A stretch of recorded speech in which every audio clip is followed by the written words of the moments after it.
Vous le savez maintenant, c'est un peu comme notre délicieuse petite routine, car comme toutes les semaines, c'est le moment de faire le point sur les actualités cyber à retenir de la semaine. L'information numéro 1, évidemment, c'est que le mois de la sensibilisation continue durant tout le mois d'octobre. Alors pourquoi ne pas en profiter pour organiser une petite session de sensibilisation dans votre entreprise, avec l'aide évidemment de vrais pros de la cyber, comme il y en a à Tornad.io, ou tout simplement de partager des vidéos de sensibilisation dans le Teams de votre entreprise. Et si vous ne savez pas quoi partager, vous pouvez tout simplement aller faire un tour sur nos réseaux sociaux, car on a décidé de partager encore plus de contenu de sensibilisation pour jouer le jeu de ce Cybermount, quitte à bousculer un peu notre planning de notre côté. Sinon, la faille que j'ai décidé de mettre à l'honneur cette semaine est évidemment sur Open Printing Cups, et plus précisément sur son service Cup Browse, qui permet à un attaquant d'exécuter du code à distance, mais il y a quelques conditions à respecter. Volontairement, nous n'avons pas parlé de cette faille la semaine dernière, justement pour prendre le temps d'analyser les conditions pouvant mener à une exploitation et ne pas faire paniquer la terre entière pour rien. Du coup, pour être concerné, il est nécessaire que votre serveur ait le service Cup Browse d'activer, ce qui n'est pas le cas par défaut, que ça soit une version vulnérable d'installer, c'est-à-dire toutes les versions avant la 2.1b1 incluses, et que vous ayez ouvert sur votre réseau ou votre firewall le port UDP 631. Si c'est le cas, alors oui, effectivement, un attaquant peut ajouter une imprimante à distance ou en remplacer une existante et lancer des tâches d'impression pouvant conduire à l'exécution de code sur votre serveur. Si vous êtes concerné, n'hésitez pas à patcher ou tout simplement à désactiver le service avec ces deux commandes.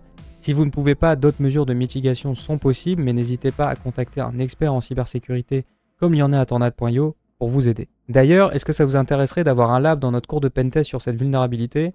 Dites-le nous en commentaire et on verra ce qu'on peut faire. On enchaîne avec un possible data leaks pour les abonnés de Freebox pouvant conduire à la divulgation de leurs données personnelles ayant été consultées de manière évidemment non autorisée. Pas de compte bancaire ou de mot de passe concerné, contrairement au data leak qui a touché les abonnés de SFR le mois dernier, où plus de 50 000 personnes ont vu leurs données fuiter en ligne. Par contre, évidemment, un gros risque de phishing pour tous ces abonnés Freebox, donc restez vigilants dans les jours et dans les mois à venir. On continue avec une information sur Discord, la plateforme de messagerie ultra populaire, que je suis sûr que tu connais d'ailleurs, qui se voit bannie depuis le 8 octobre de la Russie et de la Turquie, provoquant évidemment une indisponibilité du service pour tous les citoyens de ces deux pays. La raison de ce ban serait un refus de coopérer avec les autorités locales selon les deux pays. Pour la Russie, la plateforme aurait été coupée car selon eux, Discord serait utilisé de manière détournée pour faire des activités illicites telles que du terrorisme ou de l'activisme extrême. Du côté de la Turquie, l'ambiance est plutôt sur de la pédophilie, du chantage et de l'harcèlement en ligne. Dans les deux cas, évidemment, des solutions sont déjà disponibles en ligne pour contrer ces bans, notamment avec des solutions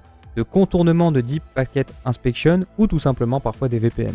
On finit avec une information sur les États-Unis cherchant à lutter contre le monopole de Google qui aujourd'hui représente plus de 90% des recherches faites par les Américains. La lutte contre ce monopole a notamment démarré avec l'interdiction pour Google de payer les constructeurs de téléphones afin d'installer par défaut le Play Store. Car oui, pour ceux qui ne le savent pas, Google allonge des billets énormes pour les constructeurs comme Samsung ou OnePlus par exemple, afin que le Play Store soit proposé par défaut et installé par défaut sur les appareils que ces derniers produisent. Et bien ça, c'est fini pour Google pendant au moins 3 ans, permettant notamment à d'autres créateurs d'installateurs d'applications de proposer leurs solutions sur les téléphones Android. Cette décision fait notamment suite à la victoire de Epic Games face à Google en justice, leur reprochant justement ces pratiques douteuses et l'obligation de passer par les microtransactions de Google et du Play Store, prenant au passage un petit markup évidemment. L'avenir nous dira si cette décision sera respectée et tiendra dans le temps, mais c'est déjà une première étape pour espérer que Google lâche cette mainmise qu'il a sur tous les téléphones Android. Et vous, qu'est-ce que vous pensez de cette décision ? Est-ce que ça vous semble juste ou carrément inutile ? Dites-nous votre avis en commentaire. En attendant, on se retrouve très bientôt dans une prochaine vidéo de sensibilisation, très probablement,